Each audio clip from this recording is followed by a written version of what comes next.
What's up, y'all? We back again with another video at 3 fucking a.m. in the morning. Right off the bat, man.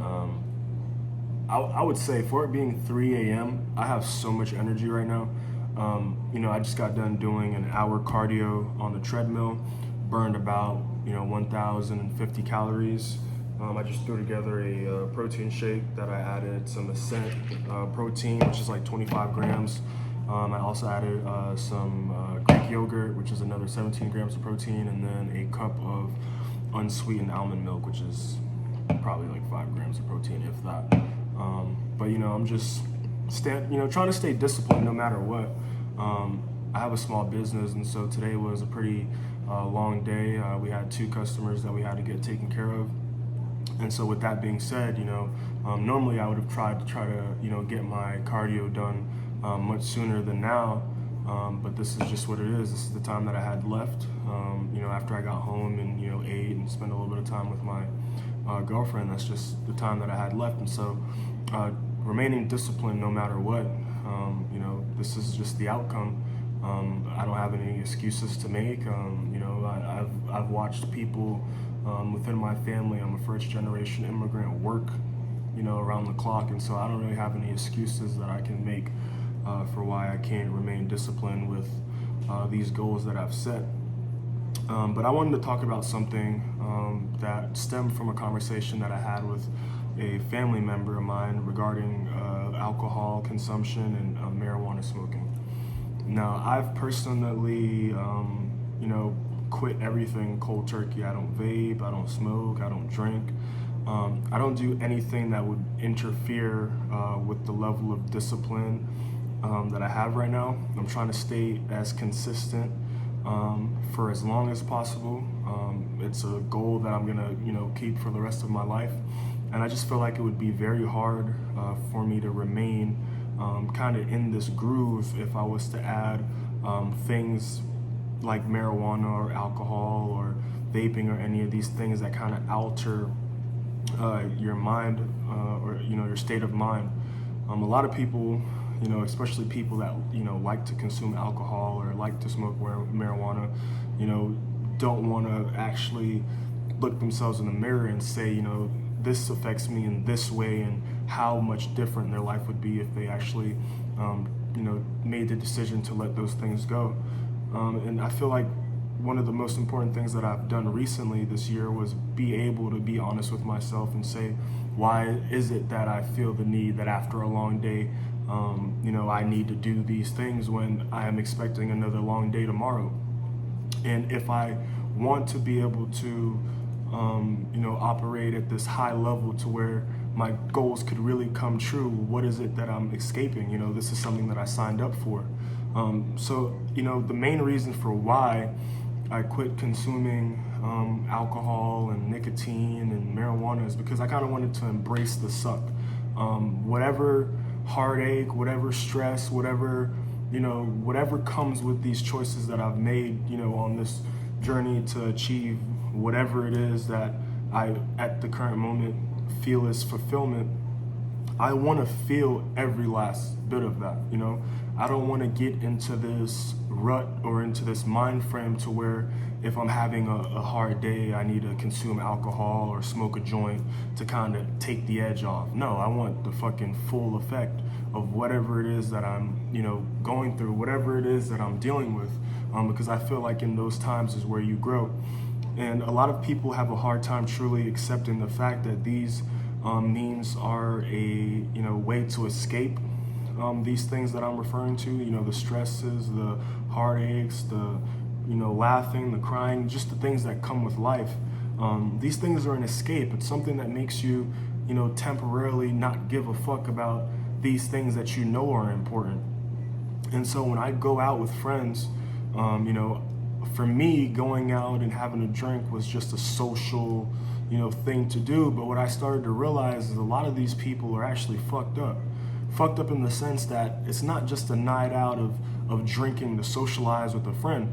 This is really their way of escaping from something that is truly bothering them, and you're just there to, pretty much be a part of that. And so that was definitely my biggest whys, you know, just wanting to be able to do shit like this.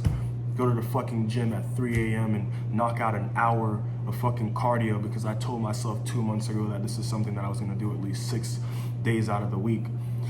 Those are the reasons why I made this decision, because one thing I know for certain, if I smoked after a long day, knowing I had to do cardio, that shit would not get done.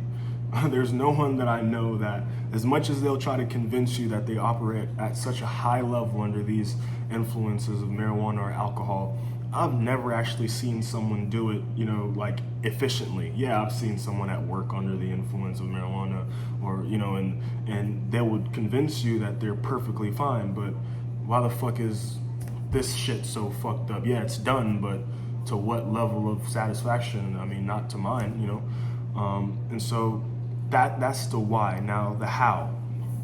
The how is the most important, because I think that's what people struggle with the most, the how. And the how and the why are very closely connected, because in order for me to tell you how to stop consuming these things, you have to have a why, you know? And finding that why is something that you can do by just having conversations with people that you're close with, you know?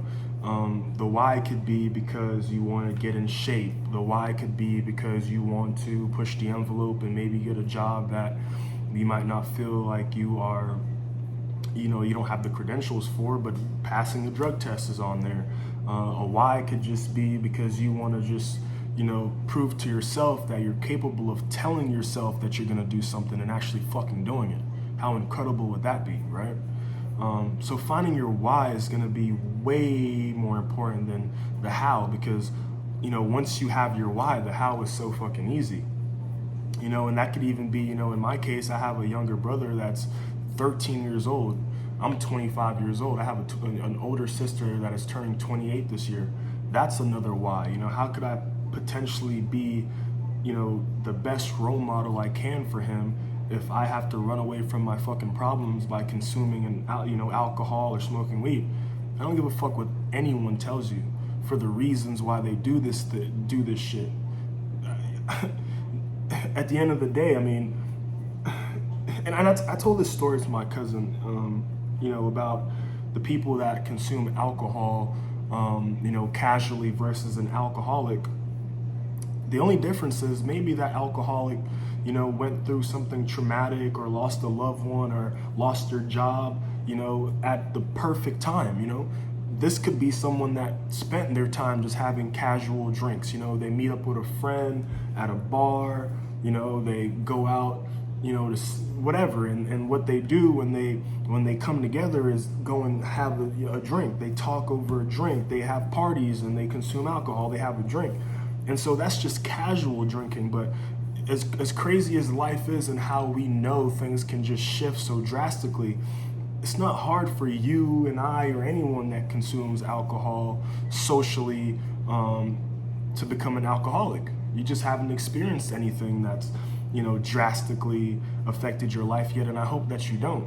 I hope that you've gotten to the point to where you can tell yourself that you don't need these things before that happen, because once life hits you, it will only increase, you know, your reliance on those things. So that was just a quick tangent that I went off on. But yeah, so definitely knowing your why is way more important than knowing how, because your why will fuel your how. So now for how, some of the things that I did that definitely helped was change my diet. And the reason why that was such a huge, you know, not decision maker, but it had such a huge impact on my alcohol consumption, because I wanted to eat healthier. And there's no point in eating, you know, healthy and tracking your calories and doing all this shit if at the end of the week you're gonna go blow down some vodka sodas, and like, what's the point? You know, it's like frying a salad, or you know, like, there's just no point in doing so. So once I kind of went on this journey of just wanting to be in shape and wanting to lose weight and wanting to eat cleaner, Alcohol kind of just became something that was insignificant because I know it wasn't going to be adding to my macros. I knew that it wasn't going to be, helping me, grow bigger and lose fat. I just knew it wasn't something that was going to add to what I was trying to do. So it was kind of, simple to remove. Another how for me was, I just told everyone that I knew that I don't drink anymore.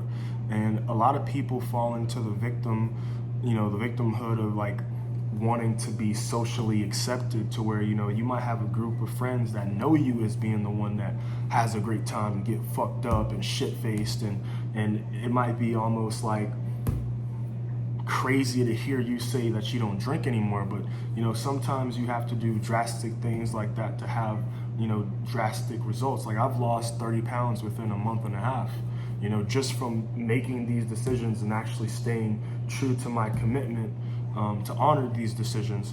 So that's another how. Like, tell the people that you normally go out with, who you drink with, that you no longer drink, and kind of use that as a way to kind of test them too. Because another thing that's really important is you don't want people in your life that's going to be like, come on man, like one more drink, man. Like you want people in your life that when you say I don't fucking drink anymore, they don't offer you one, right? That's another how. Tell the people that you drink with that you no longer drink, and don't budge on it. Because once you start getting in the habit of being like, okay, one drink won't hurt, it won't be long before you're back at 10, right? Another thing that you could do is, depending on the group of friends that you have that drink, just say, hey, you guys go without me. Whenever you're going to the park next time, I'll be down to come, but I'm not interested in being in the setting where alcohol can be purchased because I'm not disciplined enough yet. You got to be honest enough with yourself to where you can say, I'm not disciplined enough yet to just go and order a water. Another how. For me, another how was, let's see, I feel like I have so many hows. I'm just trying to pinpoint the ones that are the most important. I have a great significant other. My girlfriend is awesome.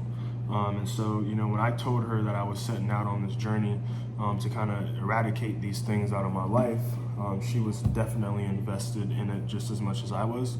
So there's been times where I've had friends come over and, they'll say, does he want to, do you want to drink? And she'll almost answer for me. So you're going to definitely want to have people around you that are on the same page. My girlfriend still drinks here and there. I'm not trying to tell her or try to change the way that she perceives these things. This is something that I'm doing on my own, and as time progresses, I'm sure she'll see the value in that and make those decisions for herself. But just boundaries, having people in your life that respect these boundaries and these goals that you set out for yourself, that's definitely an important how. Another one, when you go out to drink, if you've gotten to the point to where you are disciplined, because I have still went out, to bars with friends to meet up, but instead of ordering an alcoholic beverage, I'll literally just order the same thing without any alcohol. When we went on our cruise, I literally just had the, I think they call it, I'm not a big drinker to begin with, but I think it's like strawberry liqueur or something, the shit that they add to the drinks. I just had one of those blended with ice, which is just pretty much like fruit juice with ice. And normally they would add like the alcohol to it, but I just said no alcohol. So you'll still have the same look, you'll have the fucking cup, it looks like you're having a drink, you're still fitting in with everybody if you're someone that gives a fuck about shit like that. But that's another way, just go to the bar and order a glass that looks like everybody else's and just put some Sprite in it. You can't tell if there's vodka in there or not.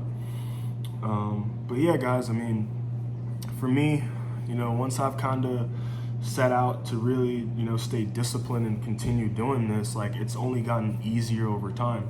It's 3:30 now.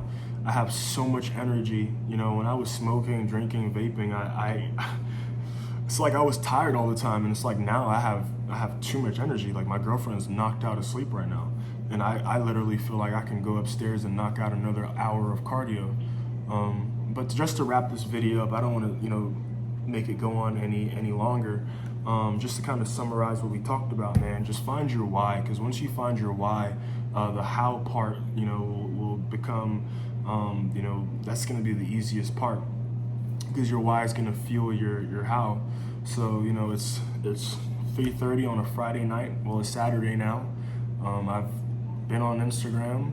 I've seen 90% of the people that I'm following are out having a great time, and I respect that.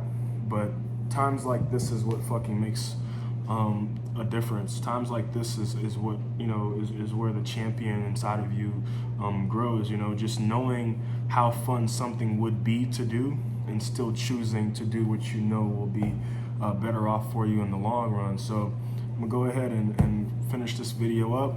I'm gonna knock back my protein shake, shower real quick, and hit the sack, and then get up and do this shit all over again. And I'm gonna get up and do this shit all over again, and all over again, and all over again until it pays off. So yeah, y'all comment, like, subscribe, share it to your alcoholic friends. What else? Am I forgetting anything? Peace.